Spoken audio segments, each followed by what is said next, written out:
Today, I want to address some ways in which mental health issues can interact with and play into the process of healing your attachment style.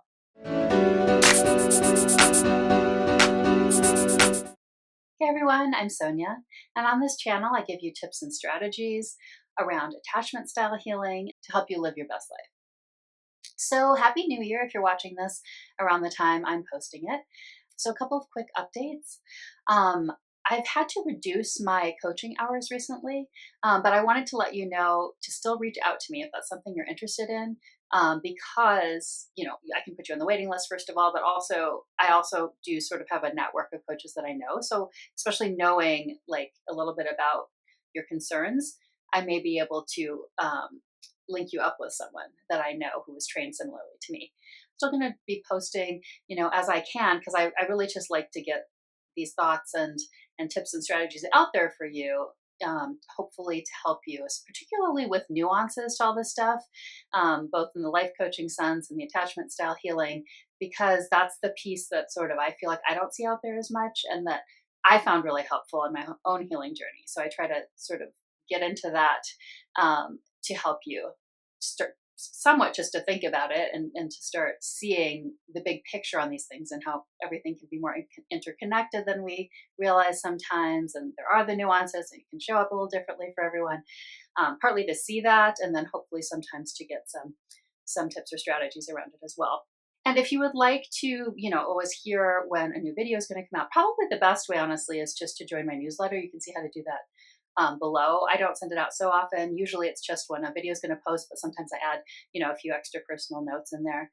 And one thing I would love to know, whether you contact me through my website or you put a comment here, I'd really love to know if there's particular topics, both for me to cover on this, but also if you see a topic that you think could be helpful to have more of a, I don't know if it'd exactly be a course, but something that like I could walk you through on, that I could make it like a super low cost thing for that. Because, as my time is less available for coaching and I'm still wanting to like help whenever I can. And if people, do find what I'm saying useful and feel connected with me, I'm hoping to have other ways that I could support you as well. All right. So this does link into today's topic, which is mental health and attachment style healing. So usually on this channel, I am talking about the attachment style healing. I'm trained as a coach around attachment style healing and life coaching, not trained as a therapist. So for example, if someone came to me and they were, pretty acutely experiencing a mental health issue, plenty of people come to me and they have a chronic health issue, mental health issue that they're dealing with. But if they were somewhat more acutely experiencing it, maybe hadn't been to a therapist yet, whatever that is, I would actually refer them out first, and then maybe they would come back to me for coaching as well. Would it ever happen? So this is sort of what led me to talking about this. Would it ever happen that I would keep coaching them while they do that at the same time?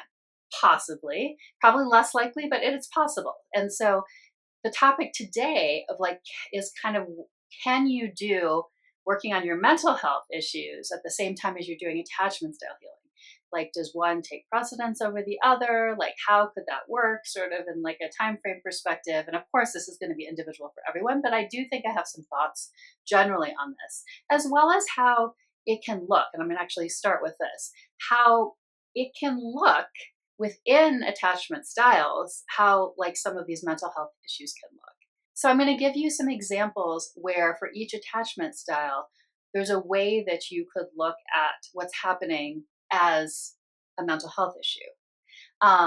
And, just as an overview here, I talk about this a lot, but attachment style healing, attachment style theory, and lots of other theories, psychological theories, they're very useful, but they are ways of organizing information, organized behaviors in order to help, right? Like that is the goal, is to sort of identify something, and that way that we're looking at it all together is going to help us move forward and make changes that we want to make, for example, or have healing or whatever that is. And so it's just important to remember that it really, in a way, we tend to categorize them. We love to categorize, and it is helpful to us. Our brains like to do that. But so it may sound surprising at first that, oh, well, I could look at this particular part of attachment, of an attachment style, as this particular aspect as a mental health issue. But really, it shouldn't be surprising if we remember that we're just categorizing these different behaviors in different ways, right? Okay, and so I'm going to start with fearful avoidant attachment, which is the one that I am healed from. And so an example of this is that often a fearful avoidant, not always, but often, a fearful avoidant has had some sort of trauma in their background. And so if you think about that, you could view what they're going through mostly from a trauma lens, right?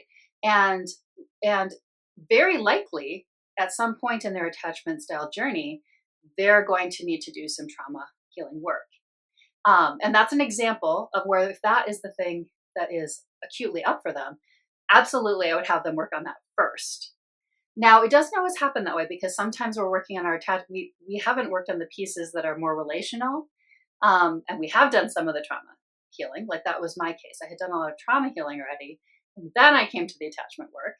And sometimes trauma can also be tricky, because sometimes it comes up for processing at a particular time. It's not like you're going to make that happen. So it's possible that someone might start working on something like attachment style, and then realize about the trauma, and then step out of that and focus more on the trauma healing first, or maybe it just doesn't come up yet and they go through the attachment style. That is definitely possible. They could go through the attachment style healing first. So it can happen in different ways, but it's also an example of where, if that's the most acute thing coming up, the trauma, then that would be something to be dealt with first. And it would need a lot of priority in terms of where the person is putting their focus of their effort in healing. All right, so that's one example. Another example is the dismissive avoidant.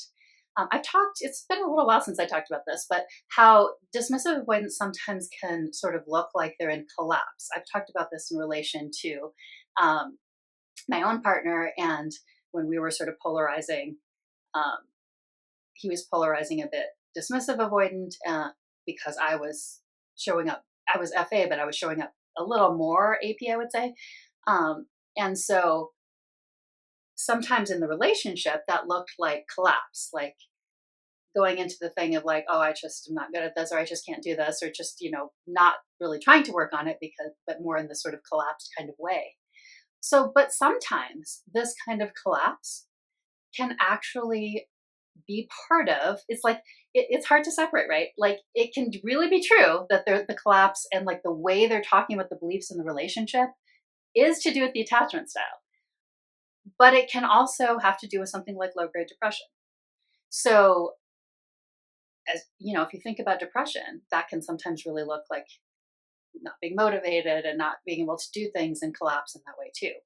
So another example of where something that is within an attachment style may well and indeed be part of the attachment style and the whole aspects that are showing up for that person, but it could also be interlinked or just part of a mental health concern as well. So there's another example for you.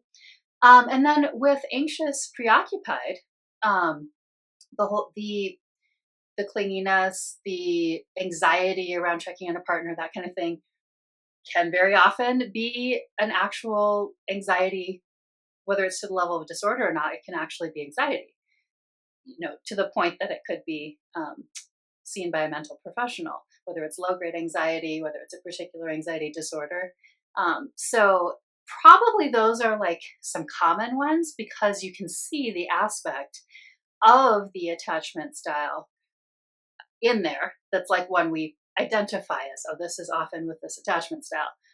And then we can also see how it could potentially be part of a mental health issue.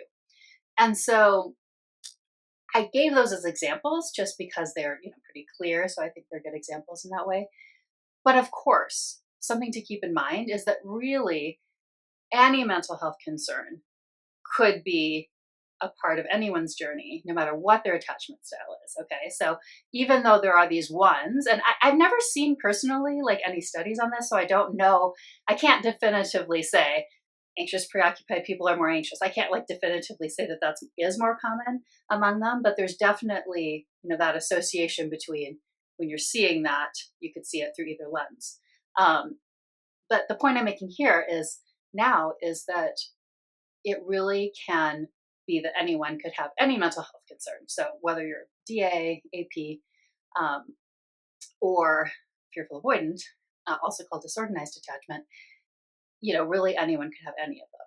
So that brings me to the second part that I started to allude to at the beginning, which is how to think about whether, and I'm just going to try to put it a little more orderly here, how to think about how to attack, like which piece of what is going on in your healing journey to address first, or can you do it together? So whatever that is for you, if you've noticed, or let's say your coach has noticed, or your therapist has noticed, or someone else has noticed, in some ways come to your attention that not only are you starting to learn that you have a particular attachment style, or maybe you're already been working on it for a while, but also something going on, whether it feels feels like it looks like part of the attachment style or not, that has come to your attention, that there's a mental health issue to be addressed. I think a good way to look at it is to figure out how much that particular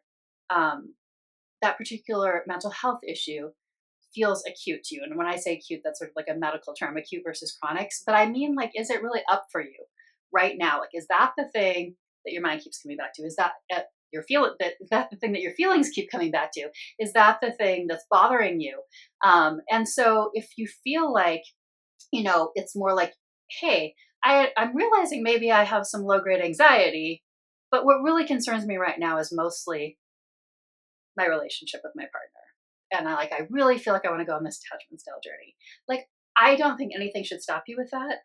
I think perhaps it could be a good idea if you have the bandwidth to perhaps, start going to a therapist or to talk to your doctor about anxiety and just say, hey, I'm starting to realize I might have this, and start to explore that. But if you feel like it's pretty low grade and it's just something that's sort of coming up and you're kind of pinning it for later, like, oh, like, wait, maybe I need to explore anxiety a bit, probably can be okay in that case to proceed and mostly do the attachment style healing first. Although keep in mind, if it's starting to come up, it may come up further. So it's not like that has to be a one and done decision. You can, start to go through the journey. And if you start to realize, hey, like, I think I need to address this anxiety right now, you could take that on in addition, or take a break from the attachment style healing and do that instead. And then, so basically, depending on how strong that's feeling for you, how much it's coming up to be addressed, really, of the mental health issue, is how I would take it for whether you do attachment style healing first or at the same time. But a lot of the time, when it's coming up as a mental health issue, that will be something that you dip into first, or like at the same time, but with kind of the most emphasis going on that. And so how would that work if you're working on a mental health issue, but you're trying not to like leave the attachment style healing stuff behind? I think the first thing to remember is that awareness is a lot of it for attachment style healing. Okay. Also, belief work is a lot of it, but depending on what you're having care for from a mental health perspective, some of that might be addressed by a therapist. Like, for example, challenging beliefs, that kind of thing. It's in a different way that it's done with attachment style healing. So perhaps later you might find that, addressing it directly in therapy got rid of it, or maybe you started to challenge it and you've learned to challenge it, or maybe you've decided you do want to do more of the subconscious reprogramming. You can always come back to that, right?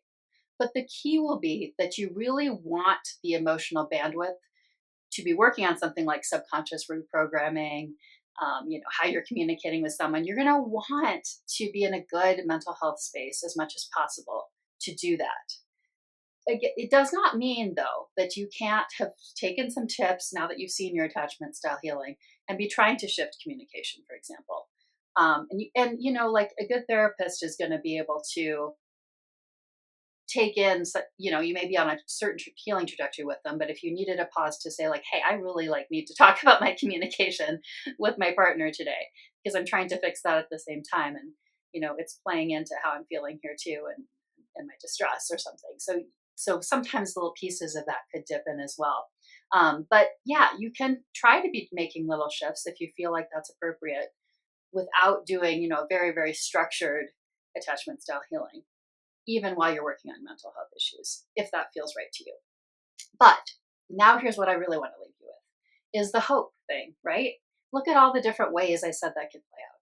Look at all the different ways I said it could work. All the different people who could help you, whether it's a coach or a therapist or a doctor or someone else, how we can come back to different things in our timeline. Like it can feel really urgent when we first learn something, even if we're having a mental health issue, if we learn about attachment style theory, we might, be like, wow, I just really want to heal that. And we can maybe do pieces of that, but even if it has to wait a bit, it's totally fine. Okay. The timeline is going to unfold for you as it needs to. It's your healing journey, and each of our healing journeys looks a little bit different. And so I just want you to have hope that it's so fantastic that you are realizing what's coming up for you, whether it's attachment style, whether it's a mental health issue, and you're going to heal. You're going to go on this healing journey, and different pieces of it will come up at different times. And it's all going to go towards making you so much healthier, happier, having better relationships, being more fulfilled, all of it. So just know that it doesn't have to look in a particular order or a particular way, but you're on that journey, and it's all going to play out just as it needs to for you. So I hope that was helpful. If you have any comments or questions about it, but what I said, I'd love to hear more about it. I could address this topic further in a different way if I didn't fully cover a piece of it. So just let me know.